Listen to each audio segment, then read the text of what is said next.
उनके सभी के रहने की व्यवस्था की गई है। खाने का तो भंडारा यहाँ चल ही रहा, जैसे कूलर, पक्खे, गद्दे, रजाई, सब हर तरह की व्यवस्था की गई है। रात को तकरीबन सभी सेवादार, किसी तरह की किसी को कोई खाने की रहने की दिक्कत आए, सबके लिए व्यवस्था बनाई जाती है, हर बार बनाई जाती है। सबको हिसाब आ चुका अपनी अपनी सेवा का। वो कल प्रोग्राम है, ब्लड डोनेशन कैंप का भी है और दहेज मुक्त शादियां, ये हमारा मेन उद्देश्य है संत रामपाल जी महाराज का। दहेज की वजह से कोई भी व्यक्ति या औरत मतलब गर्भ में बच्चे को नहीं मारेंगे, गर्भ में किसी का भ्रूण हत्या नहीं करेंगे। दहेज मुक्त शादियां मतलब कराई जाएंगी। 10-12 कल होंगी, वैसे हर संडे होती रहती है। कल 10-12 का प्रोग्राम है हमारा। नशा मुक्ति का तो सबसे पहला उद्देश्य संत रामपाल जी महाराज का नशा मुक्ति, भ्रूण हत्या, और ये सबसे मेन है हमारे, मतलब जो भी नशा संसार के अंदर फैल रहा है उसके लिए। इस बार प्रदर्शनी भी लगाई गई है जैसे हर बार लगाते हैं। हाँ, प्रदर्शनी भी लगाई गई है और प्रदर्शनी में ये दर्शाया गया कि पूर्ण परमात्मा एक है, वो हर युग में आते हैं और अपनी लीलाएं करके अपने ज्ञान को कलमबंद करा के चले जाते हैं, और उनके द्वारा भेजे गए दोबारा संत आते हैं। जैसे संत रामपाल जी महाराज जब आए हैं, उन्होंने कबीर जी की वाणी का बखान किया है और उसके लिए और सी बुक लिखी है, जैसे ज्ञान गंगा, अंधश्रद्धा, भक्ति, जीने की राह। इन किताबों को सभी लोग पढ़ें और आपके मीडिया के माध्यम से मैं सभी को प्रार्थना करूंगा अभी इस सच्चाई को जाने। संत रामपाल जी महाराज ने आप तक जो बताई है, यहाँ पे उत्तराखंड, छत्तीसगढ़ और 6 जिले जैसे पंचकुला, अंबाला, यमुनानगर, कैथल और करनाल, कुरुक्षेत्र, ये 6 जिले भी आए। जोश दिख रहा है क्या?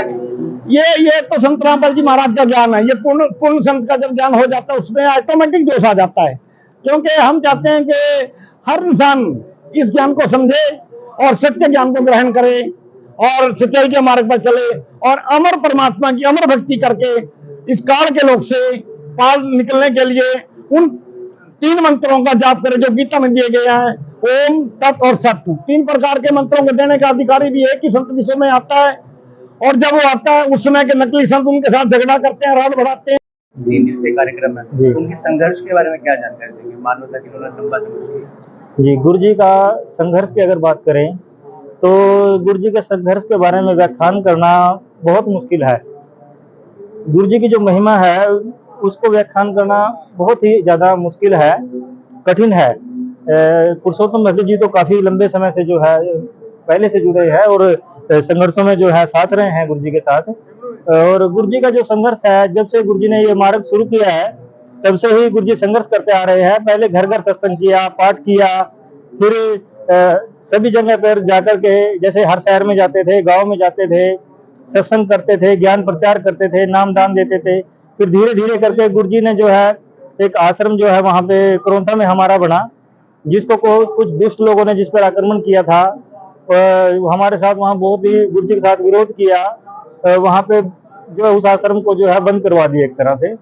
उसके बाद तो फिर आपको 2014 के संघर्ष के बारे में तो पता ही है, बरवाला में किस तरह से संघर्ष हुआ। तो गुरु जी शुरू से ही हमारे लिए संघर्ष करते आ रहे हैं, इसमें गुरु जी का कोई स्वार्थ नहीं है। गुरु जी हमारे लिए यहाँ पर आए हैं, हमारे उद्धार करने के लिए आए हैं, हमारा कल्याण करने के लिए आए हैं। और हमारे लिए गुरु जी को यहाँ पर ये जो है, यहाँ पर एक तरह से कहे तो सामाजिक यातनाएं का सामना करना पड़ रहा है। शुरू से गुरु जी संघर्ष करते आ रहे हैं, उस संघर्ष का व्याख्यान करना बहुत ही मुश्किल है, बहुत ही कठिन है। हमारे गुरु संत रामपाल जी महाराज, बल्कि सतगुरु, गुरु तो यहाँ बहुत होते हैं, सतगुरु एक समय में एक ही होता है जो सत्य का ज्ञान कराता है, वो हमारे गुरुदेव हैं।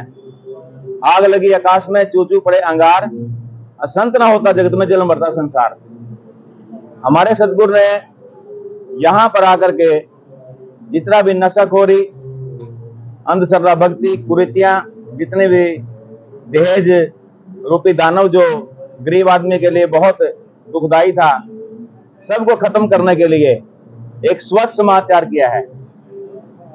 वो तो एक सामाजिक जो ज्ञान है वो भी हमारे गुरुदेव जी ने ही हमारे को समझाया कि ऐसे रहना चाहिए समाज में, ऐसा गुजर बसर कर लो। और जो आध्यात्मिक ज्ञान है वो तो किसी के पास है ही नहीं है। झूठे गुरुआ मर गए, हो गए बहुत मसान, सतगुरु पुरुष कबीर हैं चारों युग प्रवान। हमारे गुरुदेव जी संत रामपाल जी का ये जो अवतरण दिवस है, जिसको जन्मदिन भी कहते हैं, अवतरण दिवस, अगर हमारे गुरु जी ना आते तो हम जाते नरक द्वार, हम नरक में जाना था। सब फेरा सब मिट गया मेरे सतगुरु के उपकार। सब जितना भी हमारे को 84 लाख योनियों के बाद नरक में जाना पड़ता है, वो सारा फेरा मिट गया सतगुरु के उपकार से। हमारे गुरु सतगुरु रामपाल जी महाराज के संदेश अनुसार जो भगत भक्ति करते हैं, उनके सभी बीमारियां, सभी दुख, घर में जितना जैसे नरक समान जीवन जो जीते हैं, वो स्वर्ग जैसा हो जाता है। इसी उपलक्ष्य में हमारे अभी लगभग 10 समागम, एक नेपाल में है, 9 यहाँ पर हैं, ऐसे हो रहे हैं समागम। और यहाँ तो ये मान लेना बहुत छोटा सा प्रोग्राम है, 6 डिस्ट्रिक्ट यहाँ पर आए हुए हैं। बाकी जो और जैसे हमारा धनाना में बहुत बड़ा समागम हो रहा है, वहां पे 60-70 एकड़ में आश्रम बनाया है।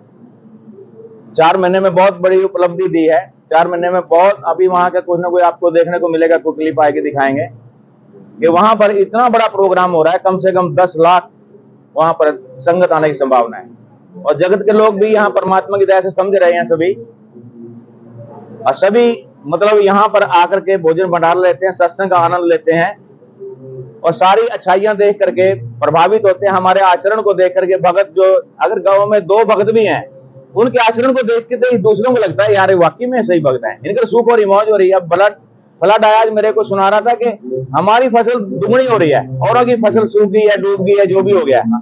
हमारे सतगुरु के दया से हमारी फसल भी बहुत अच्छी होती है, घर में सुख शांति होती है। तो इतना ही हम सतगुरु के बारे में बोले। क्या कार्यक्रम है और कितने लोग हैं?